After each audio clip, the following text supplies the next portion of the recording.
Segundo Cristo, por T. Austin Sparks. Editorial 4. Ao concluir esta breve série de editoriais, por enquanto, vamos resumir este assunto da Igreja e das Igrejas, olhando mais seriamente para a grande crise ou ponto de virada que temos no Novo Testamento. Pelo que podemos discernir na literatura relevante, parece que muito poucos, e alguns apenas indistintamente, reconheceram a tremenda natureza dos eventos centrados em Estevão, Atos 6:7.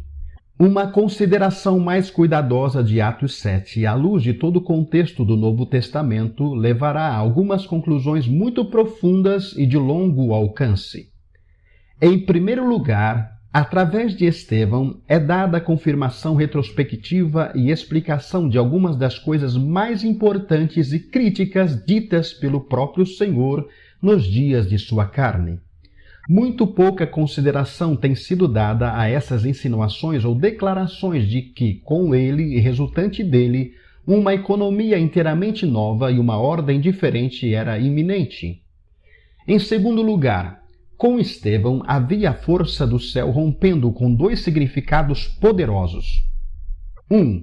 O tratamento de choque para a Igreja, que com seus primeiros líderes estava se estabelecendo em um cristianismo semi-judaísta, com o templo, sinagogas e Jerusalém como um sistema aceito. A outra, a presciência divina e a predição de que no período aproximado de 40 anos, um período significativo, toda essa ordem centralizada e cristalizada seria despedaçada e espalhada como os fragmentos de um vaso quebrado sobre a terra, para nunca mais ser reconstituída na dispensação. Estevão, em seu pronunciamento inspirado, fez algumas coisas devastadoras.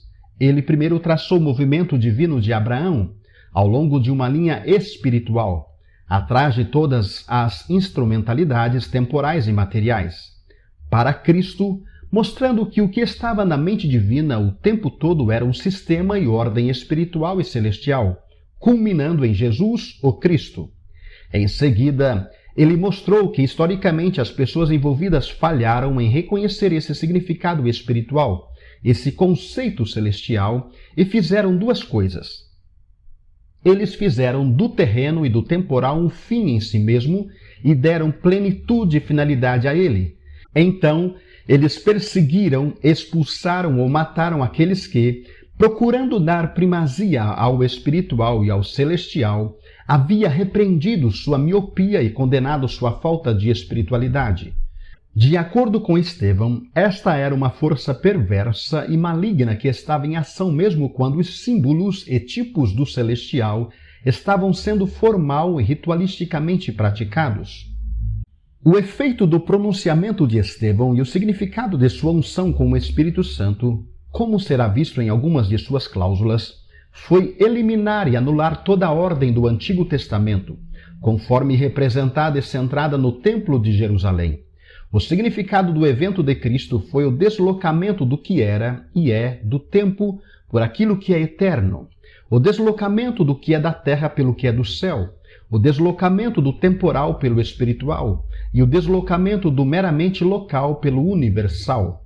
O culto de Israel foi encerrado para a era. Um fator talvez supremo no significado de Estevão foi o que ele viu no final e disse quase com seu último suspiro: Eis que vejo os céus abertos e o Filho do Homem em pé à direita de Deus. 7:56. Aqui temos a realidade central e básica do verdadeiro cristianismo do Novo Testamento, da Igreja e das Igrejas: Jesus à direita de Deus, o governo, a autoridade, o quartel-general investido no Senhor ascendido e centrado no céu, não em Jerusalém, nem em qualquer outro lugar na terra. Esta é a única ocasião em que, depois de o próprio Jesus ter usado o título, ele é mencionado como Filho do Homem. Isso não é o título judaico, é a designação universal. Em Daniel, temos o Filho do Homem recebendo de Deus o domínio e a glória e o reino para que todos os povos, nações e línguas o sirvam. Daniel 7,14. Esse é o significado da visão e declaração de Estevão. Os governantes judeus e os acusadores de Estevão foram rápidos e perspicazes o suficiente para reconhecer as implicações, pois não tinham menos e nenhuma outra importância além de que o templo feito com as mãos estava terminado. A dispensação da lei terminou. Houve um chamado implícito à Igreja de Jesus para deixar o templo e tudo o que o acompanhava e se mudar para uma realidade maior, mais plena e permanente. Que significado surpreendente e impressionante isso dá a duas outras coisas imediatamente relacionadas. Ao vê-los, somos forçados a exclamar: "Oh, que maravilha!" A primeira é que Paulo entra em cena neste exato momento. Estevão foi o vaso de Deus para esta grande revelação celestial? Ele era a ponta de lança do movimento celestial? Ele era a voz do céu proclamando em um momento crucial e perigoso da história da Igreja a natureza verdadeira e eterna de sua constituição e vocação? Eles o mataram, movidos pela sinistra inteligência dos poderes do mal, que sabem da importância incalculável de uma igreja em terreno celestial? Muito bem. Então o céu responde, e na hora do ataque vicioso e destrutivo do inferno, traz imediatamente à vista o homem que transmitirá para todos os tempos a revelação em plenitude daquelas realidades inerentes ao breve ministério de Estevão. Que resposta! Que exemplo do Filho do Homem estar no trono! As mesmas forças de destruição perseguirão Paulo por sua vida, mas aquele trono verá a revelação dada em plenitude e a destruição suspensa até que o trabalho seja concluído.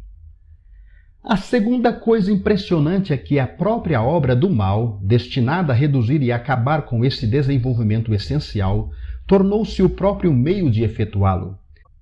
A Igreja Universal e sua representação em todo o mundo surgiram a partir daquela hora e evento.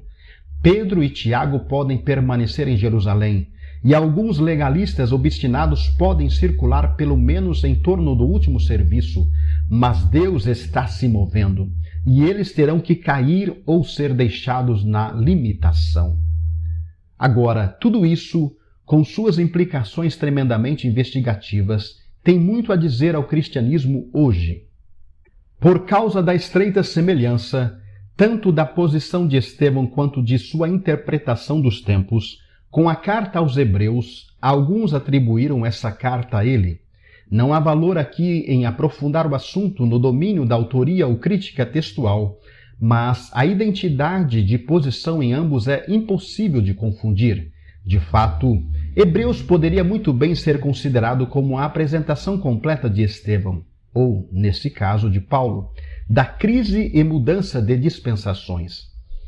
A tragédia é que, com Hebreus em suas mãos, líderes responsáveis da Igreja ainda podem aderir a um sistema e forma que é apenas a extensão ou transferência do Antigo Testamento, com certas mudanças de fraseologia. A imensidade da mudança e da lacuna certamente não foi apreendida.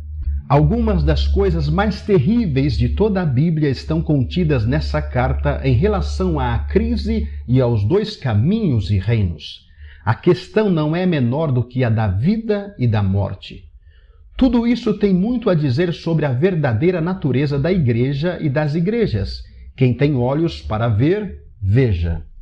De acordo com o desejo de T. Austin Sparks de que o que foi recebido gratuitamente seja dado gratuitamente e não vendido com fins lucrativos, e que suas mensagens sejam reproduzidas palavra por palavra, pedimos que você opte por compartilhar essas mensagens com outras pessoas para respeitar seus desejos e oferecê-los livremente, livre de quaisquer alterações, livre de qualquer encargo, exceto custos de distribuição necessários e com esta declaração incluída.